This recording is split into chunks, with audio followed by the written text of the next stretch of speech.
Georgie and Casey, and today we're going to talk about coaching, teaching, instructing, choosing a coach or a trainer to work with, and some of the things that you might take into consideration when making those choices.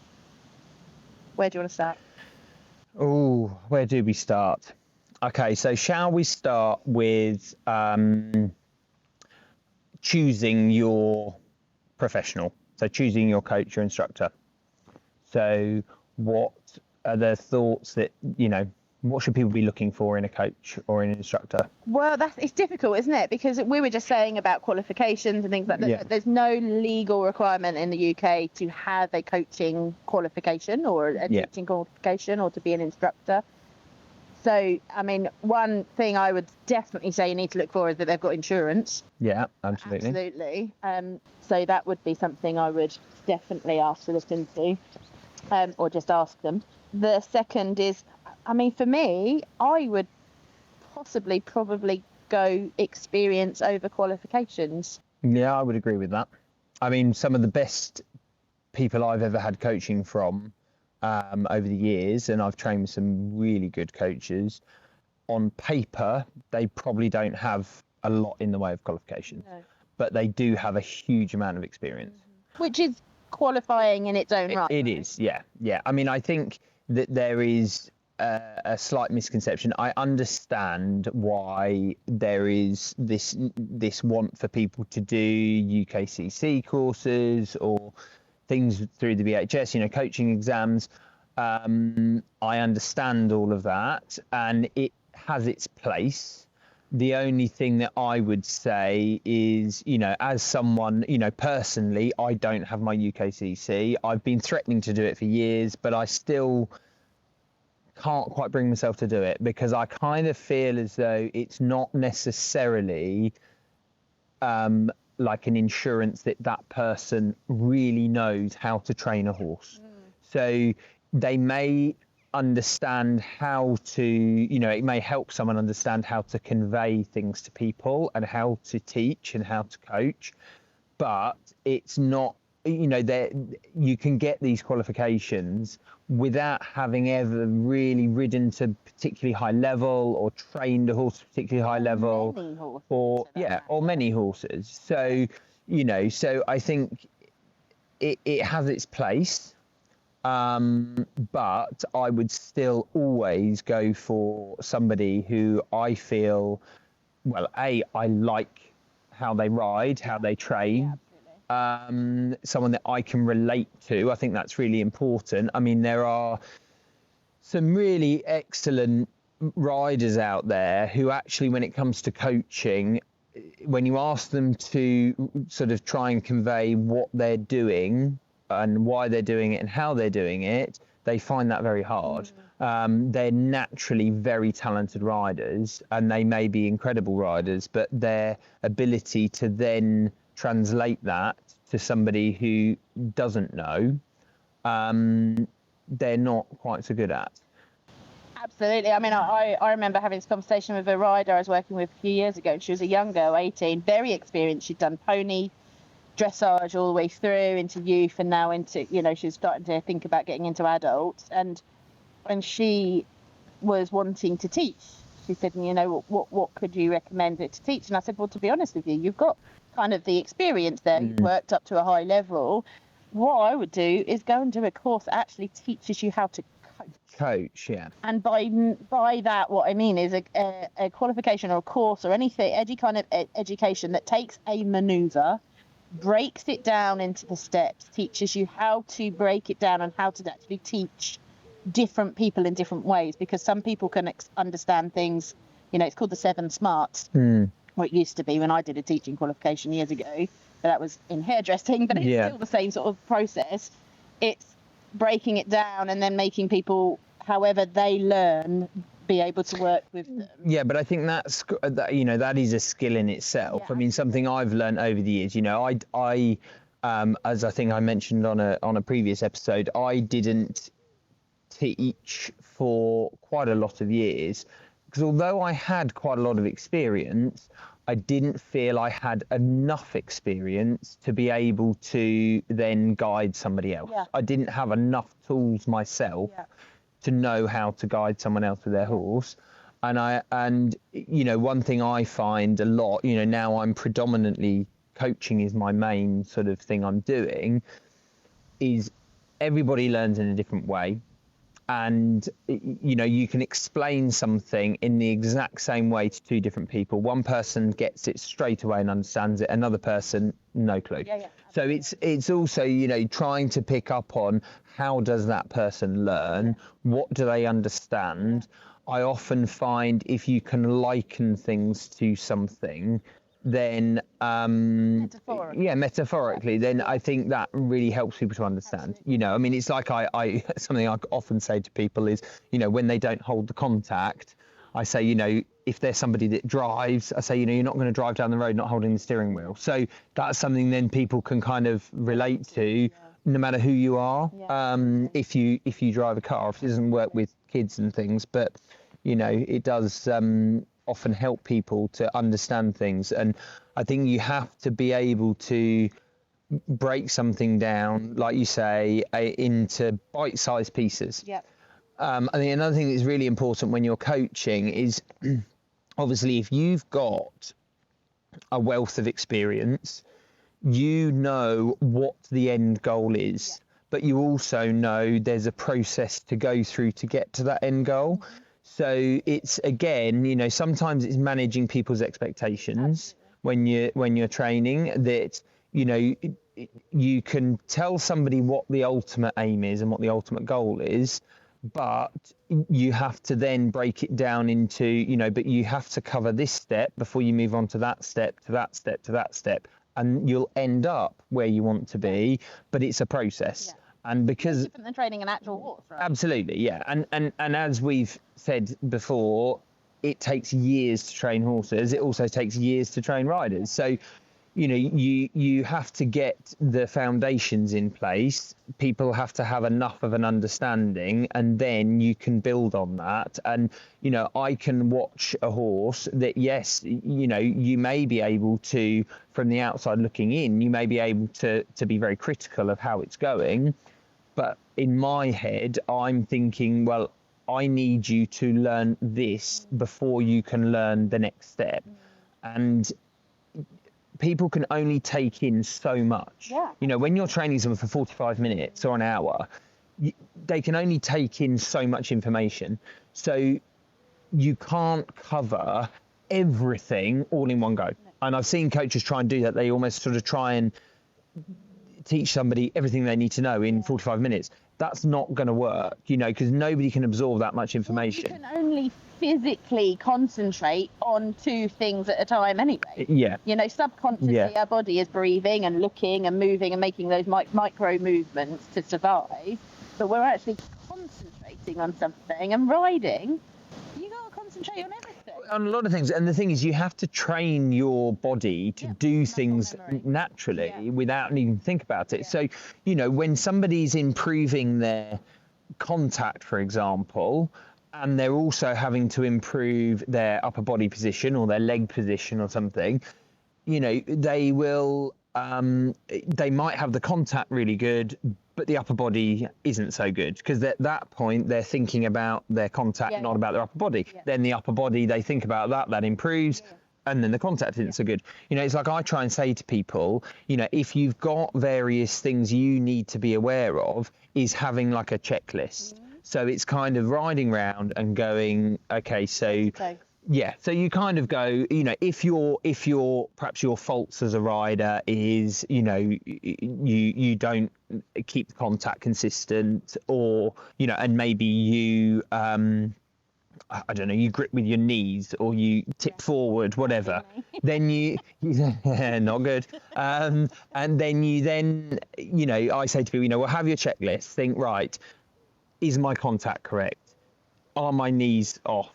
Am I sitting in the right position? You know, and keep repeating that to yourself, you know, at different points. And that's where a good coach or a trainer comes in, because they will be able to identify your personal habits and then keep bringing your awareness back to that, because as you just said, you know, the more you bring your awareness back to that, the more you're laying those synapses down in your brain to train your body that this is how I sit and this is what I do. Yeah. You know, much like driving, like you just said, it's a really good analogy. You know, when you're first learning that clutch control when it starts, it's difficult until you get used to it in a car, and then you get to know where that biting point is.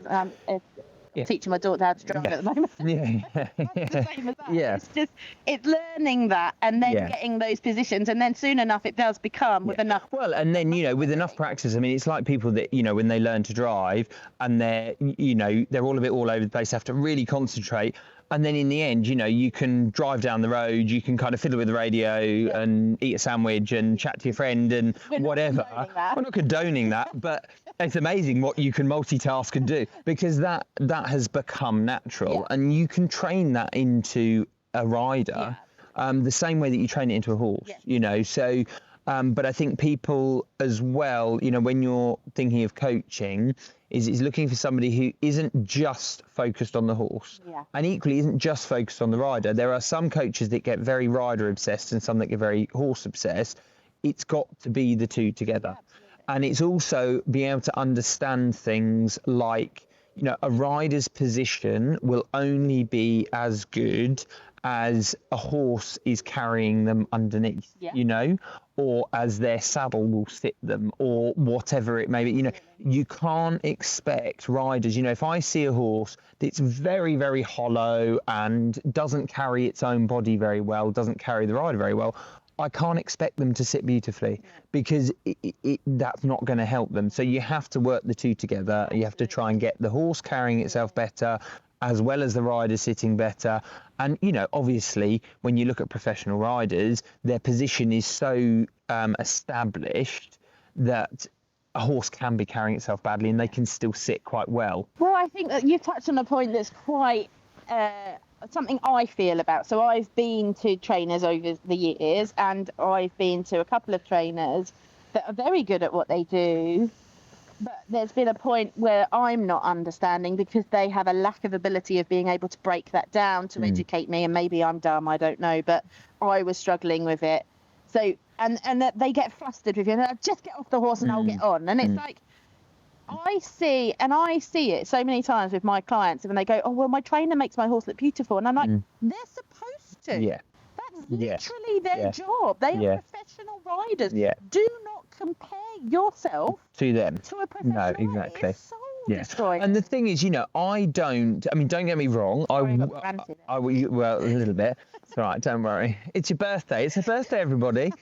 She's allowed to be ranty. We'll let her off. Yeah, I mean, I've had, you know, in that situation, you know, where you have riders, you know, often riders will say to me, oh, can't you just get on? Can't you show me? Can't you whatever? Now, it has its place. Yeah. I will ride clients' horses if, for example, the rider is a little inexperienced or doesn't yet have a skill set to teach the horse what it needs to know. Yeah.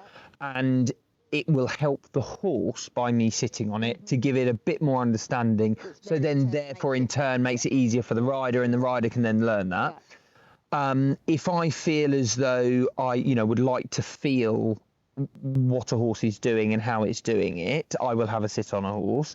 And it does help sometimes for some riders. Some riders are very visual learners. You know, when I was younger, I mean, I'm a fairly visual learner. So when I was younger, I would watch, and I still do, you know, watch a lot of riders and not just watch them kind of go by and think, oh, that looks lovely. I try to kind of critique it. So I try and sort of look at, you know, and even the top riders, they make mistakes. There are things that you can still pick out. So I think as a trainer, even when you have a lot of knowledge, being able to watch riders, even the top riders, and see, oh, actually they made a little mistake there, or, you know, that maybe could be slightly better, or whatever it may be.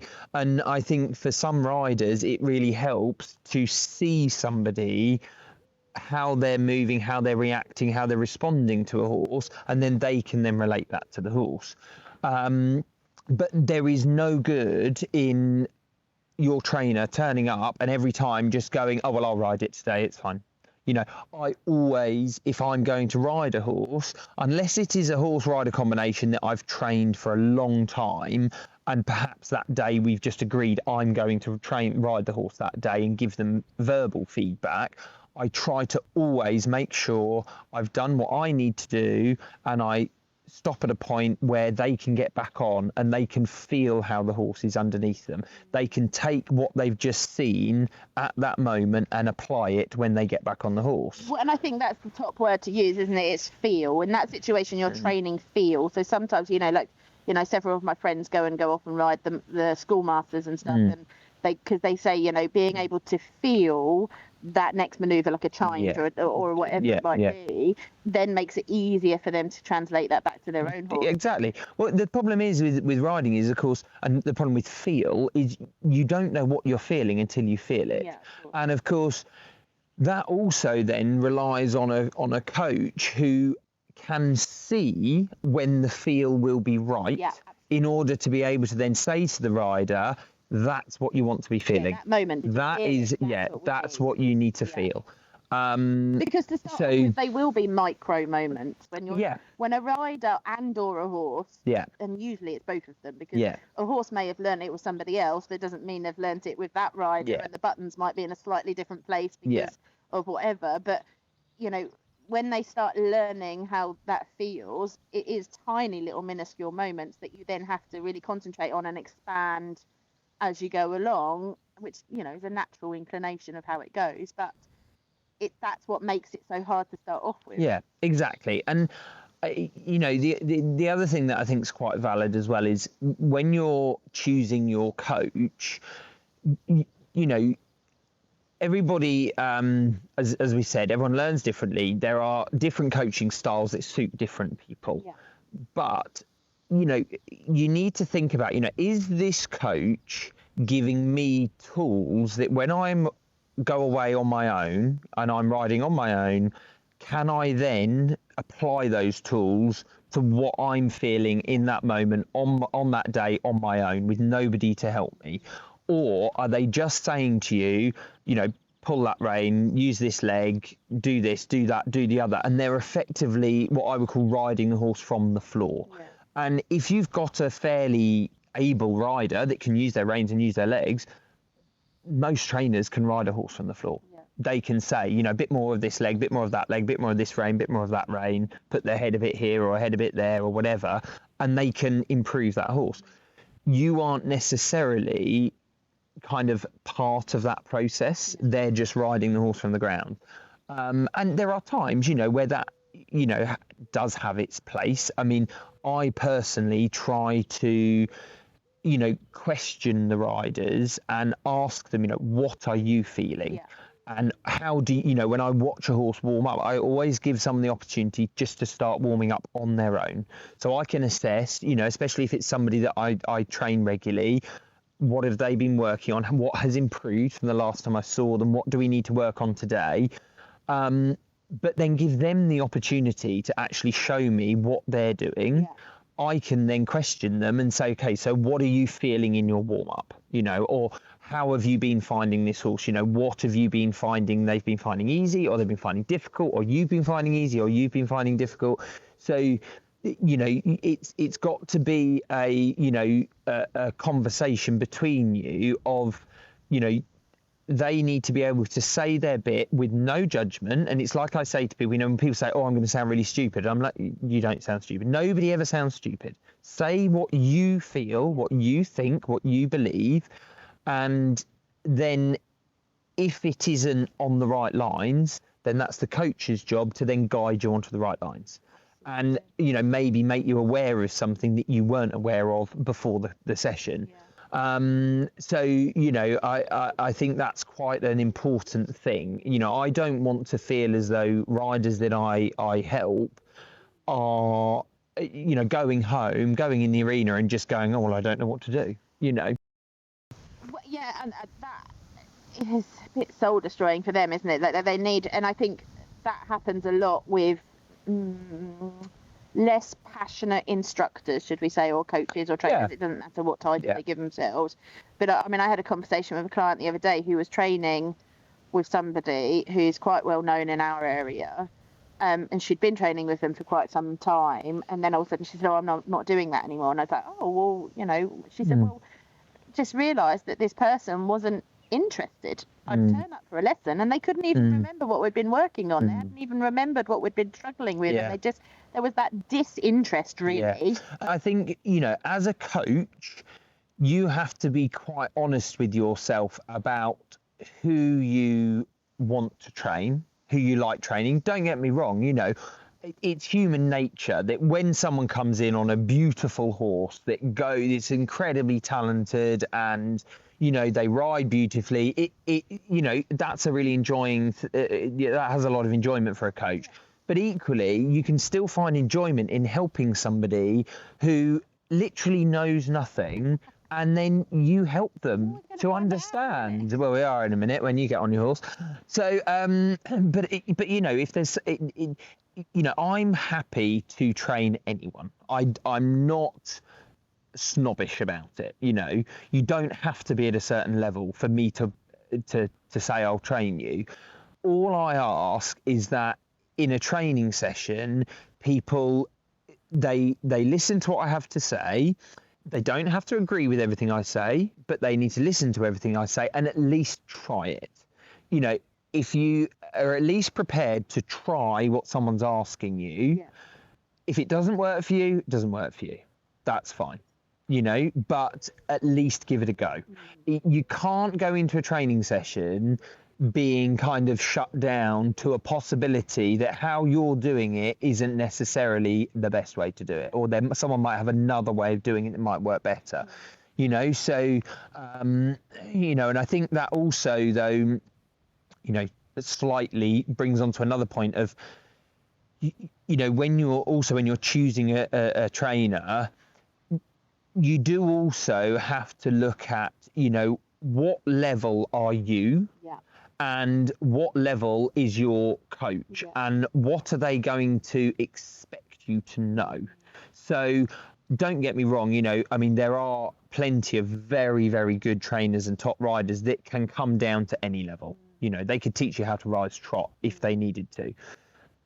It's like I've said to people in the past, you know, I don't really teach that many kids anymore, but you know, I've said to parents before when they've said, oh, you know, could I bring my child for a lesson with you? I'd really like them to have a lesson. You know, I said, well, you can. I will teach a child. But in the end, do you need to pay my rates for a child who, in the end, they need someone who's good fun, gives them confidence, tells them, you know, the right things as to how to control their pony, and that's kind of where they're at. You know, they're getting their balance, they're finding their way, they're getting their confidence. You know, you can probably find a really good instructor locally who, you know, maybe they are a younger person, or maybe they're someone that just, that's what they do. They do a lot of kids, and they're perhaps not as expensive, and that kid can get a lot out of it, and that's where they're at. Yeah, absolutely. You know, I think that's a really good. I mean, you've got your pony clubbing instructors and your riding school instructors, which that is their specialisation. Dealing with wobbly novices on ponies that pretty much do as they're told and behave themselves, and they're not overly problematic, but they're just learning, like you said, that muscle memory, that balance, that coordination, and the basics. Develop our own style and our own way of riding and responding to the horses. You know, the fundamentals are still the same, but everyone has their own kind of style of riding. But I think, you know, you do have to, you know, there are people, you know, obviously I go down to Carl Hester, I have my training sessions. He understands that I have an amount of knowledge. You know, I don't have his knowledge, but I have an amount of knowledge that he doesn't need to go over certain things. So he doesn't need to explain to me why we're doing this. I understand that. If there was anything I didn't understand or I didn't know why we were doing it, I'd ask him, you know, which is something that is a very valid thing. Never be afraid to ask your coach. Absolutely. And if your coach ever makes you feel as though you're stupid for asking, you shouldn't ask it, then they're not a good coach, in my opinion. No, I agree. So, you know, I think, but in the end, you know, he is a coach of a level where I wouldn't feel like I would be able to go to him and get what I get out of it if I didn't already have a background foundation.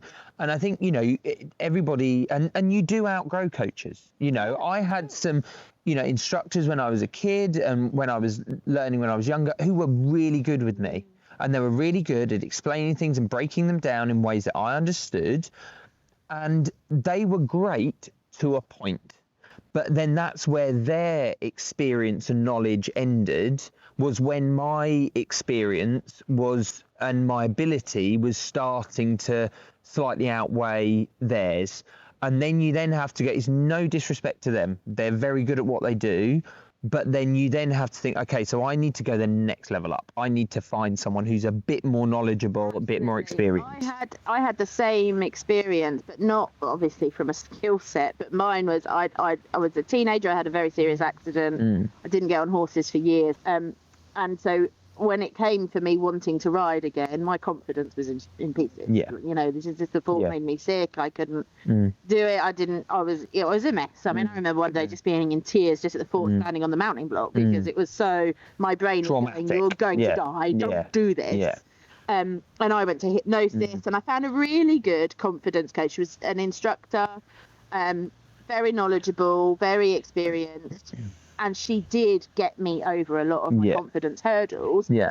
But then it got to the point where I was like, oh, actually, I feel like I'm back on board now. I feel like I can go do stuff. And it's almost like she was looking after my confidence so much that it was a little bit restrictive. Yeah.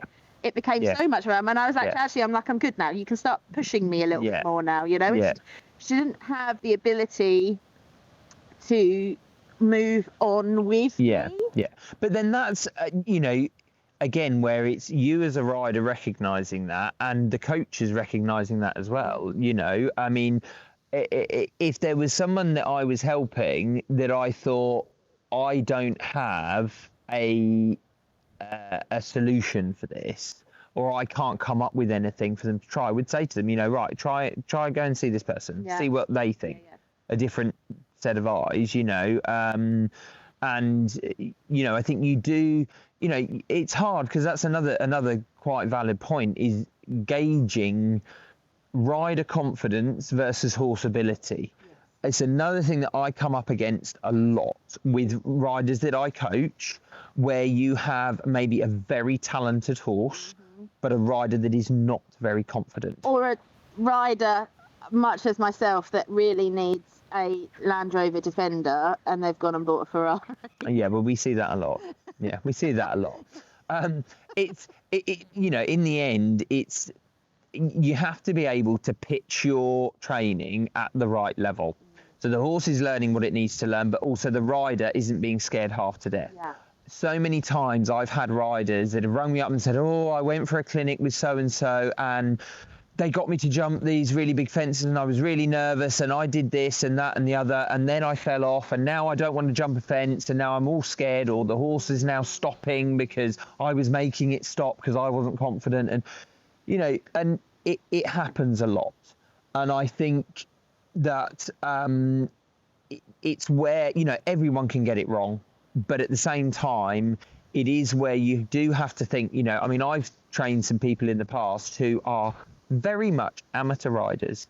They haven't ridden masses of horses. They are not competitive particularly. They enjoy it, but they are quite happy to jump 90 centimetres. That is their goal. The horse may be beautiful and it may be seriously talented and potentially, yes, maybe it could jump around badminton one day. In the end, that is their horse. That's what they've bought.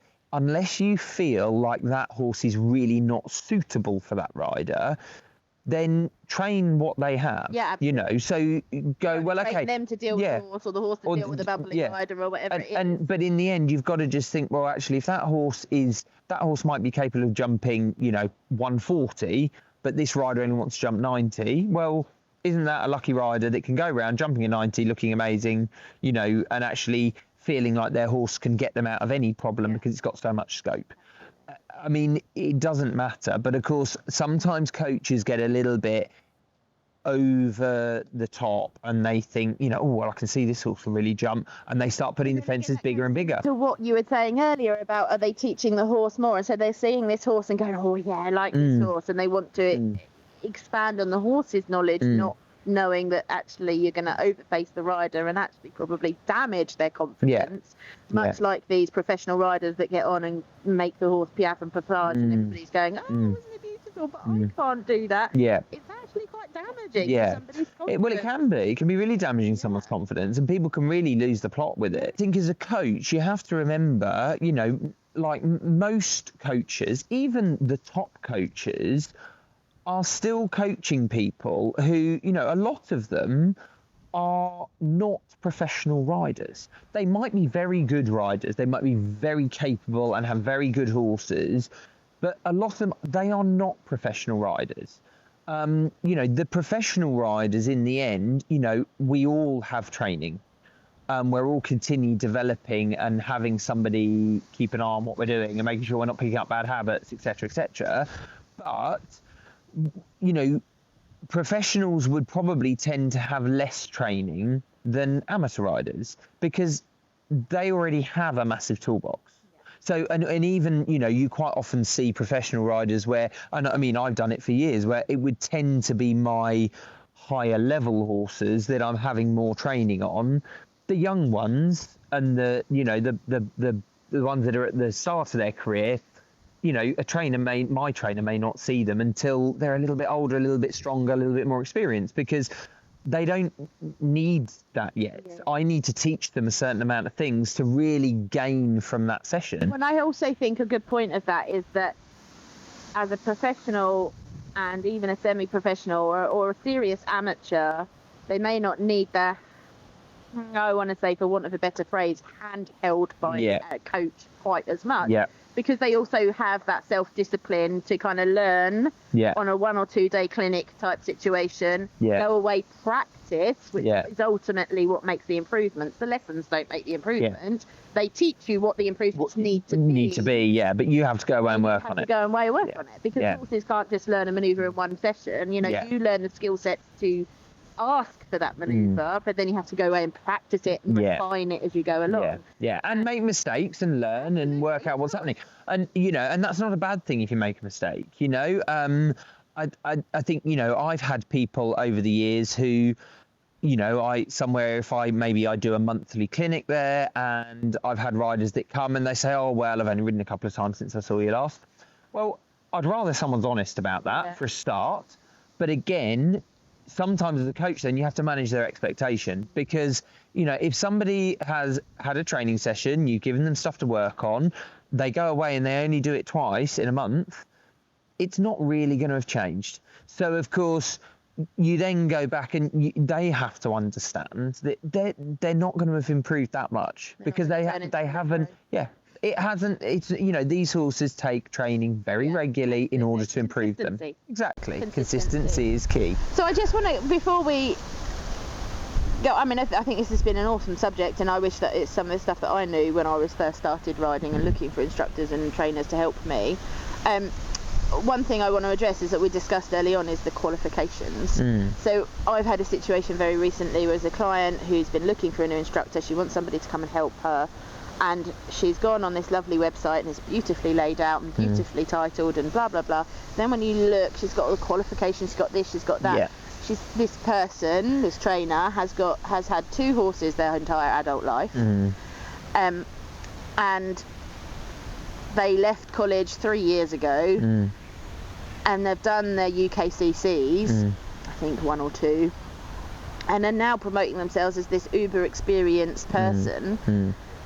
And it's slightly concerning to me, you know, like I've trained more than 2 horses in my lifetime, and I mean, not to maybe any level, but certainly enough to what I want to do. But this person was particularly impressed that they'd been out and been doing B90s, and I'm like, okay, well, I guess that's kind of your level, but how much experience do we think that somebody that's been left college 3 years and has instantly gone into teaching? Yeah, I mean, I would say probably not enough, especially, the one thing I was always very conscious of, because obviously when I was younger, eventing was my main focus. Obviously I do a lot of dressage now, so I train various dressage riders.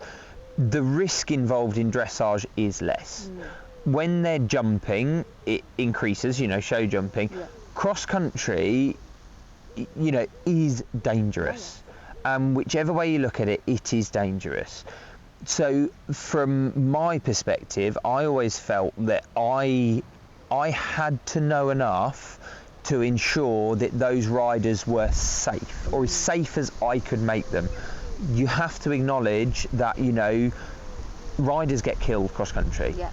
And it could be one of your riders, and that would be very devastating.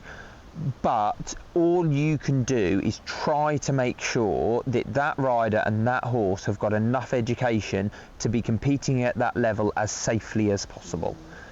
Accidents happen, things happen. Unfortunately, it is part of our sport. It's no detriment to a rider or a horse or a trainer. It's just accidents do happen. Yeah.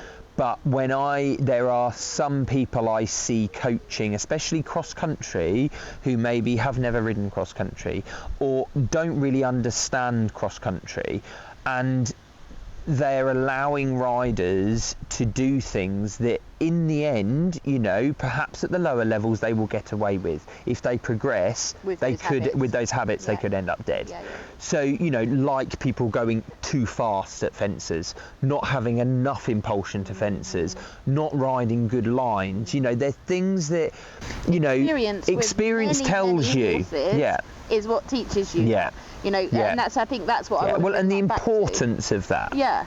But I think like you were saying earlier, a trainer can get to the point where they're riding the horse on the ground. Yeah. They can see, okay, this horse has got this habit of it just wants to elongate its stride into this fence, it's losing its balance a little bit, or it's dropping back and the rider's making it lose the impulsion, and therefore you're losing the height over the jump. All of those things come with experience of being able to identify different horses and their habits and different riders. And so I just get slightly concerned that because people have got some of these coaching qualifications, they then feel like they know everything. And in the end, any good coach out there doesn't think they know everything. You can't think you know everything. It's not, and you constantly, you're developing your knowledge as a coach, even if it's as much as developing different ways for riders to understand things. But when you've watched, when I think the hundreds and hundreds of horses that I watch doing things at different stages of their training as they're progressing and as riders are progressing, and you're learning stuff all the time, and your eye gets better for seeing things and spotting things that maybe years gone by you never would have even spotted. But you do spot it, and then you have to be able to evaluate. I can look at a rider riding and I can see an awful lot of stuff that maybe I'd like to improve. I have to pick through that and think, okay, fundamentally, what are the most important things here I need to improve? What are the priorities? Because especially when you're talking cross country, I've had people who I've maybe never, I personally like to see somebody jump over a show jump before they come cross country with me. Ideally, it doesn't always happen. I have people come on a cross country clinic who I've never met before. I've never met their horse before. I take what they tell me as, that's their experience, that's what they know, and I'll always start a little gently with them because I want to find out, are they getting warm up, right? I use the warm up as a bit of a way to go, okay, well actually, are they really at that level, or do they think they're at that level? But if there are fundamentally things that I think that's dangerous, I will pull them up on it, and I'll say, well actually the first thing you need to work on, for example, is you're going too fast at all your fences. You don't know how fast you're travelling. That's your first thing. Maybe they don't have enough control over the horse. They have to work on that, because that's so important. If you're going too fast, you'll make mistakes. If that horse makes a mistake, that's it. You can be in a real muddle very quickly. So that is, again, it's another skill, but it's something that you're not going to know that. In the end, like with everything in life, you don't know something until you know it. Absolutely, you have to experience it, right? It's called experience for a reason. Exactly. Yeah. So, you know, it is a little bit concerning. And don't get me wrong, everyone's got to start somewhere. Yeah. I had to start somewhere, but I tried to start, and as you know, as a rule, you do as a coach, because when you don't have masses experience or you haven't ridden to a very high level, you're not going to be getting the higher end riders, the more experienced riders, the more capable horses. But it does happen, and it can happen. And you know, but you do have to be able to kind of pitch. You know, you may have things that are of value to people, and a lot of coaches that don't have massive experience can still have things that are of value to a rider that they see. But at the same time, they do also need to be careful that they're not trying to run before they can walk, and that actually they know enough that someone's not going to get in a muddle. You know. Absolutely. I think that's something, I guess, that I'm kind of going on about at the moment is we're seeing. When I was a kid, I was taught your GCSEs and your exams and your driving test in particular. Let's go driving test. Your driving test, you were taught how to pass the exam. You learn how to drive after you've passed the exam, because it takes those hours and hours behind the wheel to develop your peripheral vision, to develop your awareness, understanding of your awareness around yourself. So it takes time, whereas nowadays there seems to almost be this mentality, and maybe I'm seeing it more because I've got a teenage child who's now done the GCSEs and she's moving into college, as I'm listening to what they're being told and what kind of information they're feeding them, and they're almost feeding them that once you've got this qualification, well, you'll know everything. Well, that has never happened in the history of the world in any qualification. No. You know, even doctors that can spend all of their life training will still learn. Yeah, well, they're still learning, and most people are still, you know, going and having, you know, like for example, you know, I have coaches. I'm still going and being coached and being trained, so I'm still learning things from them. You know, I will watch things. You know, you can go on coaching development courses. You know, you can go and watch things and listen to you know, other professionals to gain their experience. So you know, it's an ongoing process. So I guess to summarise, we kind of, I mean, my choice for choosing instructor would be experience with many different horses,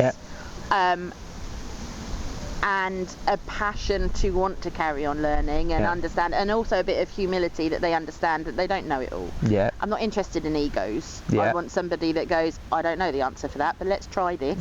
Let's try that. Let's work it out. Let's break it down and work together through it, rather than going, well, no, but you know, or making something up, or just pretending they know everything.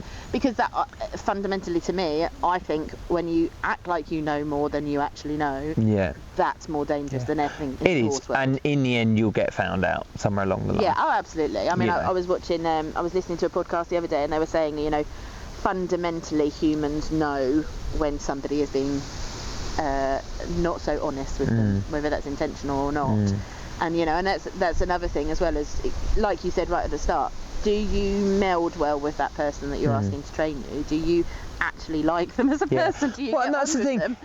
You need to like the person. You need to get on with them, and you also need to respect them, and they also need to have respect for you. You know, it's not all just one way, but you know, if you don't have respect, you know, a respect of that person's knowledge, you're not going to be open enough to learning from them. You know, you've got to, you know, and like you say, someone you like, someone that isn't, you know, it is serious, but you don't want it to be so serious that it's no longer fun. Boring. You know, and especially for people who are doing this as their hobby, and it is fun for them. It's meant to be fun. You know, I mean, and there are trainers I've come across over the years, and they scream and shout and holler, and I mean, I sit there and I think, how is that enjoyable? And these riders come out and they're like almost like a nervous wreck that they've been yelled at, and they're like, oh, you know, oh, that was so good. And I'm like, was it? I'm like, was it really good, or are you literally just petrified? You know, I don't see the point. I mean, I try when I'm coaching, you know, I would rarely yell across an arena or across a course at somebody. You know, the only reason I'm going to do that, well, A, maybe if they can't hear me, I'm going to yell. But, you know, if someone was going to, I could see an accident happening. There is a need for raising your voice. That's your responsibility to try and stop that accident happening. But, you know, if someone's paying me for my time and my knowledge and my expertise, you shouldn't have to shout it at them. No. They should want to listen to what you've got to say. People like that. So maybe they do. Maybe that's just their thing. They're just into that. Thing. They're into being yelled at. Like that. I have actually been in a lesson before. I've got off my horse and I went, don't ever speak to me like that again. I'm off. See you later. Yeah. I'm not using your services. Yeah, because you don't need to. No. You know, and my attitude is, you know, I will gladly give you my help. If you don't like it or you don't want to do it, that's your choice. Yeah. You know, if I'm not your bag, that's fine. Yeah. Go and find someone that is. You know, you're not going to be for everybody. You know? So I guess we need to, it's deciding what you want from your coach or instructor or trainer, deciding, and I think also people should maybe look over the last 5 to 10 lessons they've had with that coach and go and actually start analysing, have I moved in the direction I want to? Yeah. Have I moved at all? Does it feel like that trainer actually does have a process that they're following, or is it very random? Because if your trainer is very random with what they're training you, then you're not going to progress very quickly. You know, I think being very clear about, you know, what is your rider level and what is your horse's level, and choosing a coach according, you know, that's suitable for that. You know, someone you like, someone you get on with, someone you understand.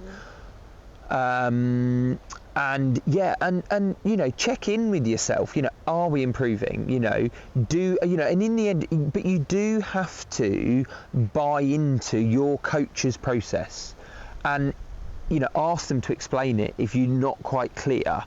But if they, you know, to be consistent with your horse, you have to believe that that person you're going to is going to help you to get where you want to be with your horse, whatever that may be. So, you know, ask them, question them on their process, on their system. You know, there's nothing wrong with that. And if they can't tell you, or they get offended, probably not going to work. You've got to question it, you know. But in the end, as well, you want to enjoy it, have fun. Absolutely. So I guess that's kind of a summary. I think so. We could probably waffle on for Well, you know, we're good at waffling, so that's all good. So. But if you have any experiences or opinions on this matter, we'd really love you guys to start getting involved and join in the conversations and tell us anything that you feel has been prevalent, or you know, something that's helped make you make a decision on who you choose to train with. Then I think that would be amazing. So we'd love to hear from you. We'll put the WhatsApp number and the email address on the links. And it's all in our descriptions on the YouTube channel, so hopefully you can find it all. But other than that, I guess we'll see you again next week. Yeah, we'll see you next week. Thank you very much, and bye. Bye bye.